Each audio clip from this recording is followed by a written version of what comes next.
Previously on Balls. I'm Brian Patterson. Hi, Brian. Hi, it's Darren and the team here from Balls Radio. How are you doing?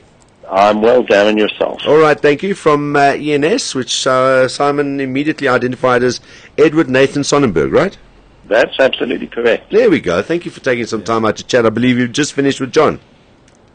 Yes, in consulting on his matter. I'm the partner responsible for his matter. All right, cool. Can you, I know it's been a sort of quite a fairly lengthy afternoon for you guys, and I know Twitter and everything's been alive after we heard that John had been cleared in his disciplinary, and that he had basically, in a nutshell, and obviously you can give us a little bit more what you can give us, that he still commits his future to South Africa. We know he built a house there, was building a house in Joburg, so we kind of knew that he wanted to sort of commit his future, or a fairly long-term future, to South Africa and to the Lions. So where do we stand right now? Well, Darren, look, we don't really know what the outcome of the disciplinary hearing is. We know a number of complaints have been withdrawn. There were 24.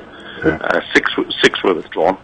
And he was found not guilty. We know of a number of them. The Golden Lions Rugby Union hasn't told us which ones. And they haven't told us if he's been found guilty of any. What we do know, however, is that he is to be counselled on some issues. Now, in South African employment law, counselling is the most minor form of penalty that could be imposed, and normally not as a penalty, but normally as a recommendation to improve relationships. Mm-hmm. So whether he's guilty or not guilty, seems fairly clear that if he is guilty of something, it's fairly minor and it's more linked to relationship issues. Mm-hmm. But that's really the rub. Yeah. Being that normally, and I've been in this an employment lawyer for some 25 years, I've never come across them where a disciplinary outcome has not been communicated by the employer to the employee. That's our complaint, and that's what we are challenging, and we are taking. If it's not given to John to gain a legal order, a court order, forcing the Golden Lions to release the findings to John. And it's also a matter of, what one wonders why an employer would not release findings, and what might be in those findings. And, this is all raising more questions than answers at the moment. Well, that was my question, actually. What do you think the reason would be for them not wanting to give you the findings? Well, presumably, and I act mainly for employers wouldn't want to release findings if they don't like the nature of the findings. Yeah. But one always releases the findings to the employee. Yeah. So it begs the question. Yeah, absolutely. Sorry, carry on, Brian. So we're in a situation at the minute where John Mitchell has asked for the findings, and he was meant to be meeting with the Golden Lions this afternoon, and that meeting was cancelled when he wasn't able to discuss the matter because the findings hadn't been released to him. His position is clear in the press release. He is committed to South Africa. He wants to stay in South Africa, and once he tenders his services to the Lions, and would like to get back to work since it appears he's been cleared of any serious misconduct, and his suspension should be uplifted. He should be allowed to return, and that's up. That's John Mitchell's position at the moment. All right. Now, obviously, and when we spoke to John last time, and I think every time we've spoken to him, when we said, basically, when you intimate, okay, so what are you doing now? He makes it clear. I am the coach of the Lions, because that's, currently still his position until something's been cleared up.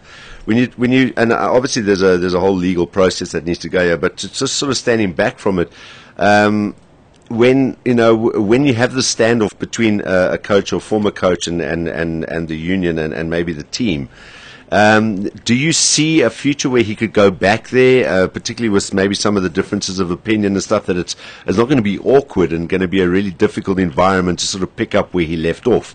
with the same people there? Darren, the Golden Lions appointed Mr. Peter Bam to chair the hearing.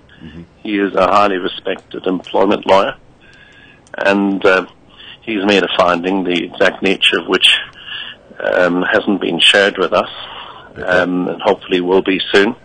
And to the extent that he's recommended that certain counselling take place, which is clearly aimed at addressing any relationship problems. Clearly the chairman who heard the matter believes that there's no reason why the relationship shouldn't resume. Okay. So they do, so in that way, I mean, they do look there, they do feel that there are ways that whatever issues around the relationship itself can be resolved, because there certainly can't be any dispute or any claims against any performance clauses in his contract, because, I mean, on those, there's definitely been achievement. Yeah, this isn't about performance in terms of his contract. This, at least on the face of it, is about serious acts of misconduct, and it would seem that if there is any misconduct, it's minor and not serious, because dismissal would have resulted if it had been serious. But again, we speculate, which is most unusual in a matter such as this, because one would have thought the very person who was subject to the disciplinary process would have been privy to the outcome, and it would have been shared with him. Okay. We also heard during the course of the last few days the option of SAIL, a job or advisory capacity with SAIL up in the Northern Hemisphere. Now, was that discussed, and I mean, is there an exit out of that? Has anything been confirmed, or is it still in negotiation, or is it an offer pending? What happens with the Lions? Do you know the status of his discussions with SAIL? Darren, I'm not privy to that, other than to tell you that John Mitchell has, as we speak, no contractual commitments to SAIL or any other entity other than the Golden Lions Rugby Union. All right, so there's no contractual obligation to them at all, and the Golden Lions Rugby Union still remains his main priority as we sit right now, and that he wants to keep his future here in South Africa, and particularly with the Lions.